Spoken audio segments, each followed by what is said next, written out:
of probable cause. Could you respond to that, please? Sure. I didn't craft the authorization. I am responding to a lawful order. All right? The Attorney General has averred to the lawfulness of the order. I will now read the Fourth Amendment in its entirety. The right of the people to be secure in their persons, houses, papers, and effects against unreasonable searches and seizures shall not be violated, and no warrant shall be issued but upon probable cause, supported by oath or affirmation, particularly describing the place to be searched and the persons or things to be seized. Notice the Fourth Amendment clearly states no warrant shall be issued but upon probable cause, and that must be supported by an oath or affirmation, and particularly describing the place to be searched and the persons or things to be seized. That is the definition of reasonable. Reasonable is having a witness and having probable cause, and specifically knowing what has been done that is wrong and against the law that you're searching for, not just, oh, we say we're being reasonable. The National Security Agency director clearly knew what he was doing. He knows that 99% of Americans have no idea what the Fourth Amendment actually says. So he claims that it's okay for them to spy on us without a warrant, counting on us being ignorant. That ignorance needs to end. Or maybe he's looking at a Fourth Amendment that the rest of us haven't seen. Several years into the occupation of Iraq, President Bush told the world that they had freedom of the press. Now it's been revealed that if you write one story critical of the occupational government, you are instantly arrested and sentenced on average to 30 years in prison. In some cases, reporters are simply executed or tortured. Then it came out that the Pentagon was covertly controlling almost every major newspaper in Iraq, and that PR firms were writing most of the stories in the United States. But it's not just going on in Iraq. Billions and billions of dollars a year are spent paying off reporters, planting fake news stories, and producing fake newscasts. The military calls this info wars, seizing the mind of the enemy, and they are treating the American people like an enemy. When you learn that the Pentagon, the CIA, and the White House are openly engaging in military-style propaganda against the American people, then you begin to realize why large portions of the American population simply don't have their facts straight.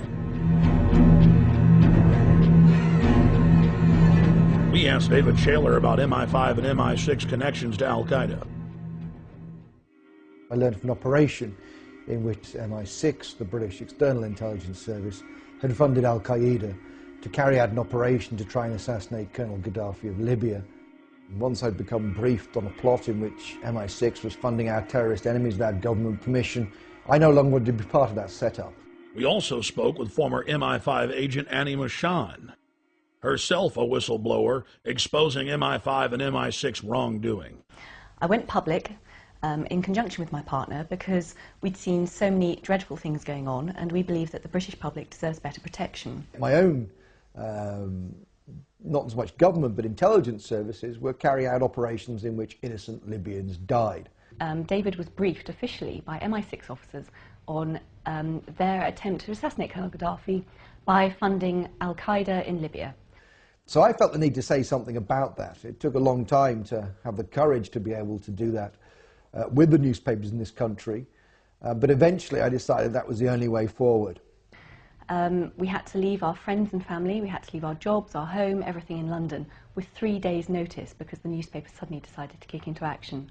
I lived in exile for 3 years. In fact, when I actually tried to use a legal route to alert the British government about MI6 funding Al-Qaeda, I was the one thrown in prison.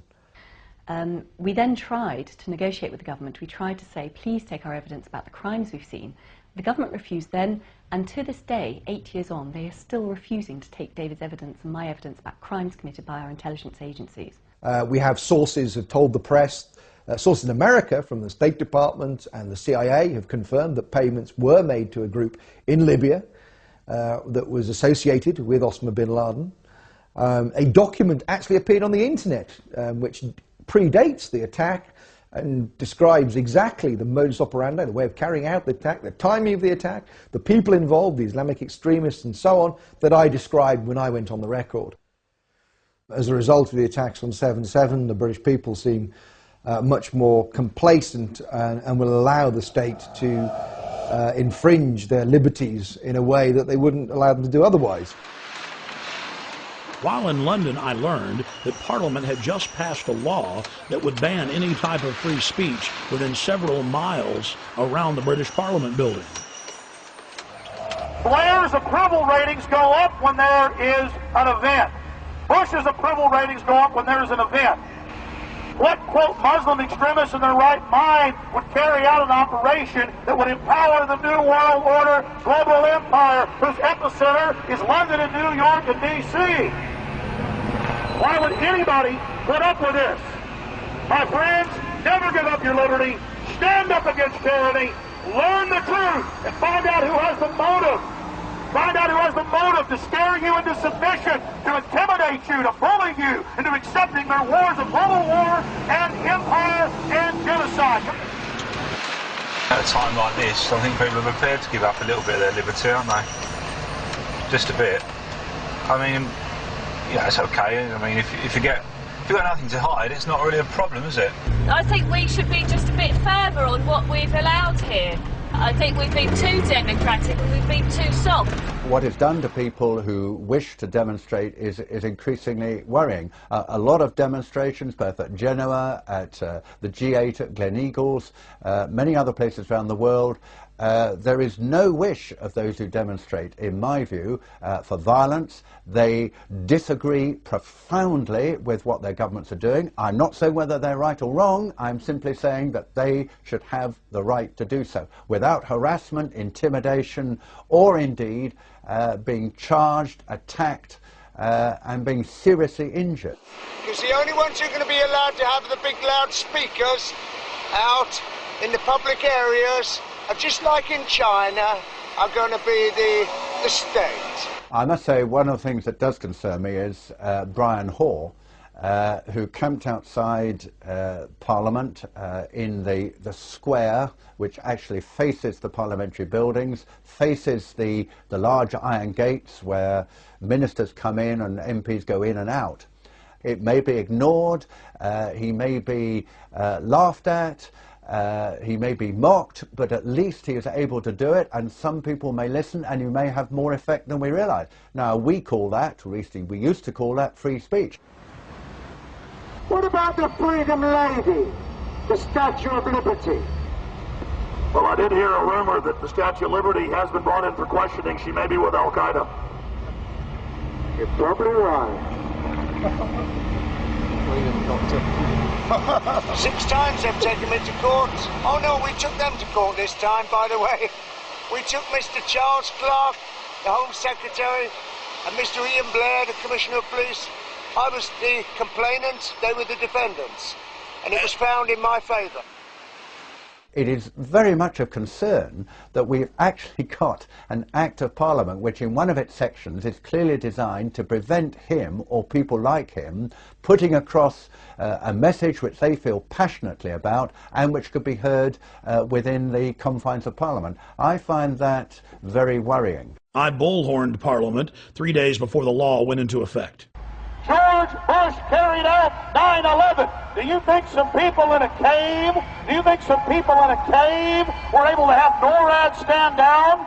Do you think that people in a cave were able to have all of this happen? It's a total and complete fraud. The New World Order is using terror to scare you into submission, and they will be defeated. And here in this supposed free country where they're trying to pass a law to stop this, they're here to talk to us. I witnessed local activists bullhorning Parliament, and the local police didn't have a problem with that. But as soon as I got on the bullhorn and began talking about pertinent issues, they became very upset and enrolled me into some type of troublemaker database. You've got to understand that governments stand to gain from terror, to scare you into submission, to attack. Dick Cheney, in September of 2000, openly wrote a document called Rebuilding America's Defenses, and he said we need a Pearl Harbor event. The U.S. government wants to carry out terror attacks to blame it on their enemies. 9/11 was a self-inflicted wound. 9/11 was an inside job. It was orchestrated. It was engineered by the globalists. A few weeks after returning to the United States, I then read in the newspapers in horror that I had indeed been enrolled in a terrorist database. The identity cards, the compulsory identity cards that have been proposed for the first time in our history, around about 80% of the British people oppose the introduction of these cards. And it's not just cards, it's the databases that go behind that allows the state to access private information and so on. And yet as a result of 7/7, it seems that these things will be steamrolled through our parliament.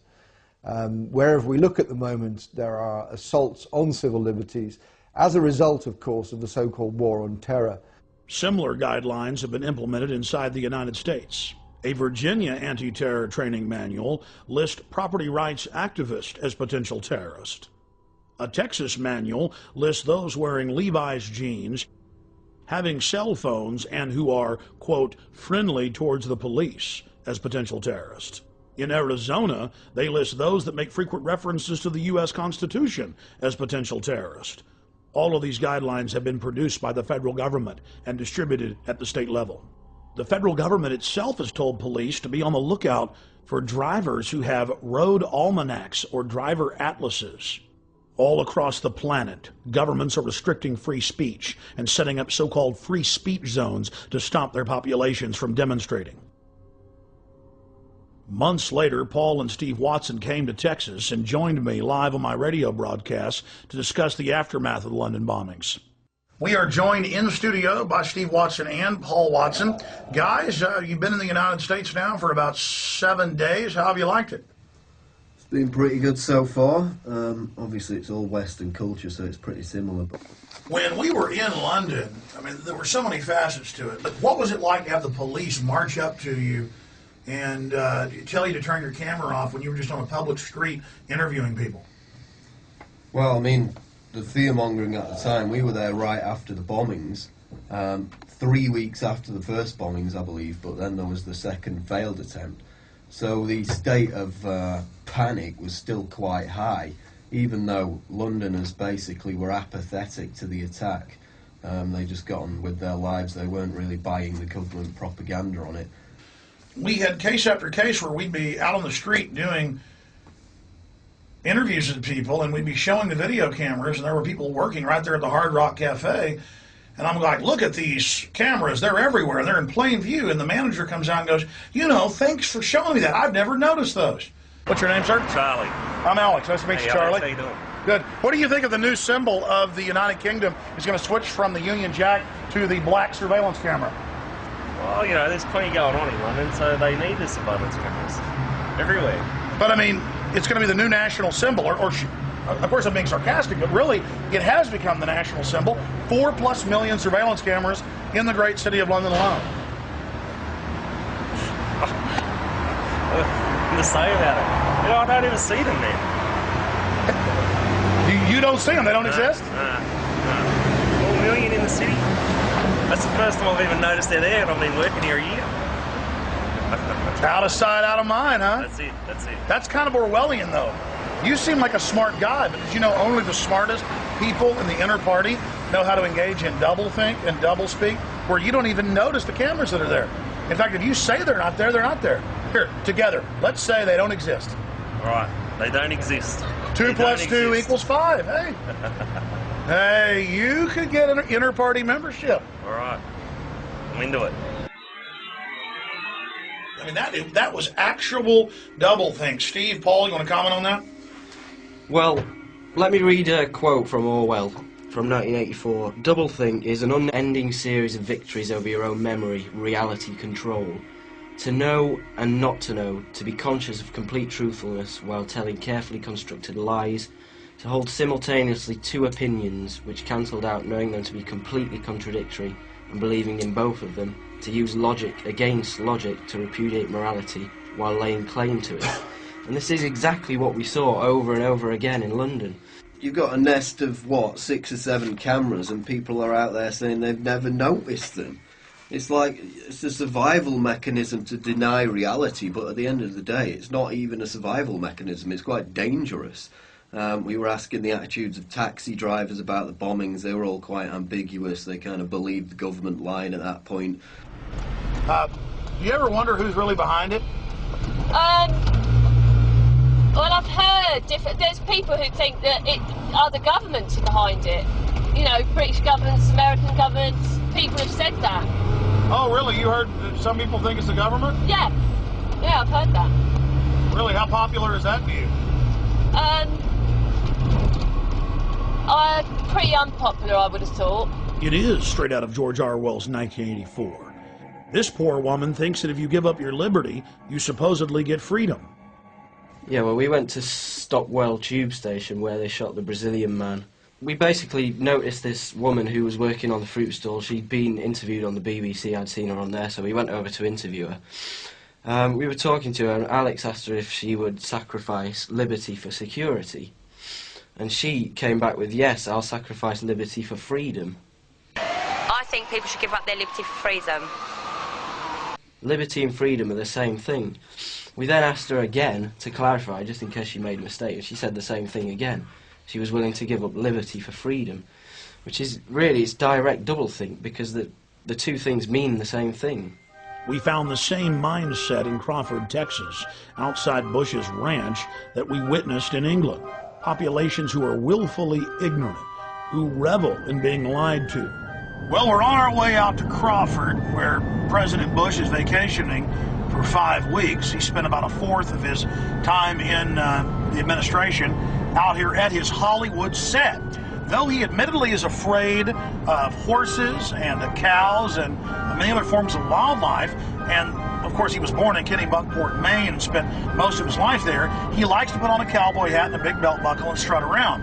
He meets with all these different world leaders and decides to, you know, basically how to carve up the world.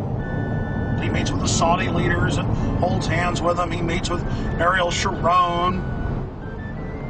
He meets with leaders from all over the world, but he certainly doesn't meet with the mothers of dead soldiers.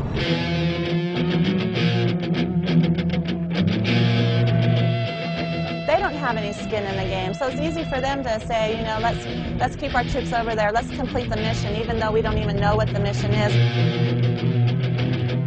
That's really a theme, that we got to get them before they get us. Do you think Iraq attacked us on 9/11? Maybe not Iraq itself, but the belief in the cause that those people have did. Yeah, absolutely. 15 of the 19 hijackers came from Saudi Arabia. Bush is out at his ranch holding hands with the royal princes, but then we've got to go into Iraq. No, I mean, seriously, sir, it's a serious issue. I know where you're going. Where do you think we're coming from, though, sir? I mean, tell me. Well, you're trying to connect this, we're in bed with Saudi Arabia BS, and this is all a big farce to get Saudi oil and all that. That's not what it's about. So our government isn't in bed with Saudi, okay. While in Crawford, we ran into Ray McGovern and spoke with him about Iraq. Ray McGovern is a retired, senior-level CIA analyst whose career spanned the administrations of John F. Kennedy to George H.W. Bush. His duties included chairing national intelligence estimates and preparing the president's daily brief. I believe that they are still interested in permanent military bases there. I believe they are still interested in controlling the oil from that part of the world. And so it will be stay the course.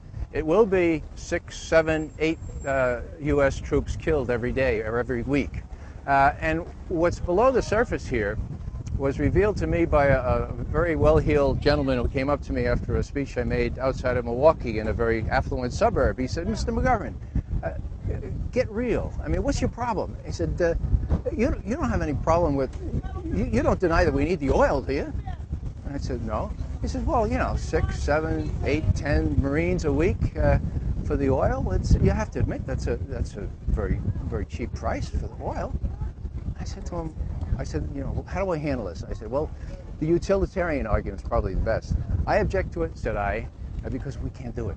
There are 1.3 billion Muslims in this world. They're not going to let us do it. It's already widening. The borders are porous. We can't do it. Well, that didn't convince him. He said, well, I think we can do it. I said, oh, well, suppose your son was one of those 6 killed in Iraq last week.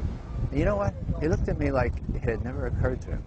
And it wouldn't have occurred to him because it wouldn't be his son, you know. It would be the sons from the farms, it would be the sons from the cities. And so he said, well, I don't buy that either. So I'm trying, well, maybe I'll try a moral argument on it. I said, well, are you one of those that likes to have the 10 Commandments brought into the schoolhouses and the courtrooms of this? He said, oh, that's a great idea. I said, well, you know, if memory serves, there's one that says, thou shalt not covet thy neighbor's oil. I mean goods. Don't bear false witness. There's one, don't forever hold. There's one that says you shouldn't steal. And there's also one against killing, if I remember correctly. So maybe you want to subtract 4 and bring in the 6 commandments into the schoolhouses and the courtrooms of this world. Get real. I said, this is a moral issue. We shouldn't be going around killing unarmed civilians and causing more violence where violence is endemic. And what did he say, sir? He turned on his heel, marched out to his SUV, prayed for cheap gasoline, and drove home. I want the oil. Let's educate them, bring them into democracy, and take their oil. Apparently somebody took too much yellow acid and got, you know, the story wrong. The majority of the construction, and the vast majority, like I'd say 90% of the construction that I saw wasn't with the Iraqis, it was with the American bases that they were building. Concrete structures, incredibly permanent, designed to house thousands of soldiers for a long period of time. The American people are being kept in the dark about all this. If it weren't for shows like yours and for a few others and the internet, people would never have a chance to learn the truth of this. What Cindy Sheehan has done is brought a human dimension to this.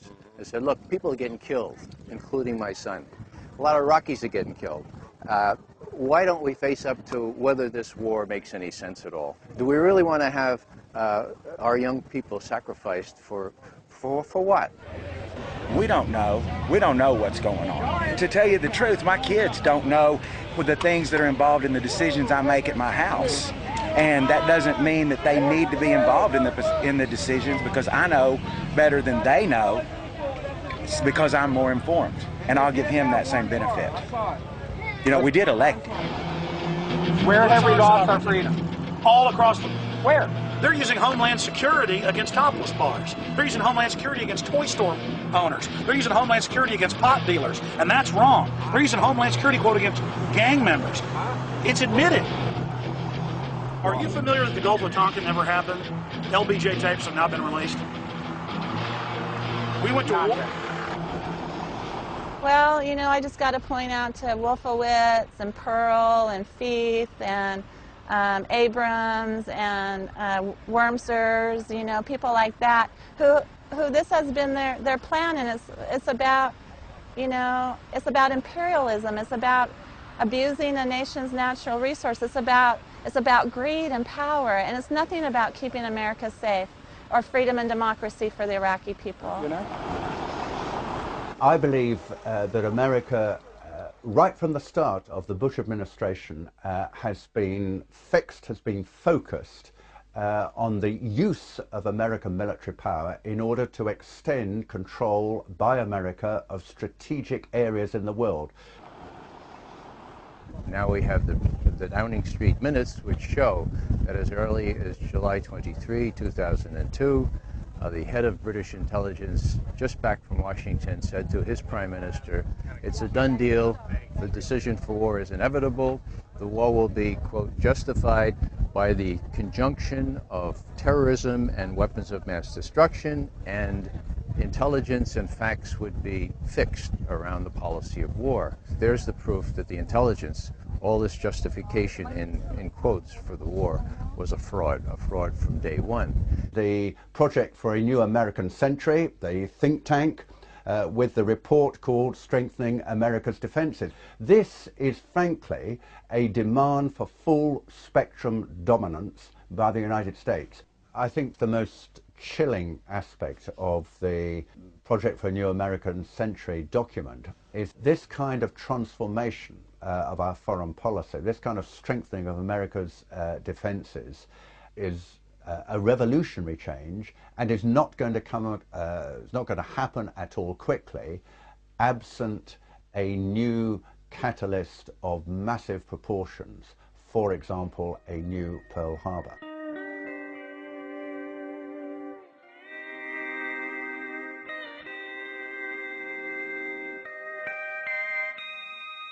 In Crawford, Texas, we found individuals who believe the weapons of mass destruction were found in Iraq.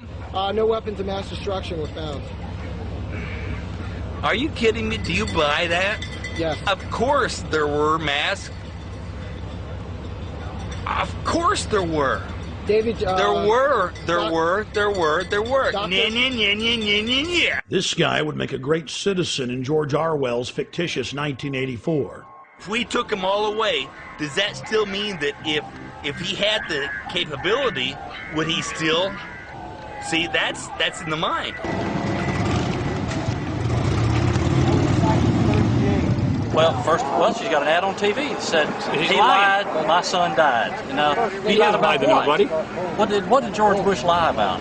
He said he was going to protect weapons this of mass country. destructions. That no matter what it took to keep the enemy was, out of our backyards. He never said there weren't going to be nobody killed. That's war. I think they're saying that Bush lied about WMDs, not about troops were going to die. But did he though? Those weapons were there. The authoritarian powers of the state which are available to government is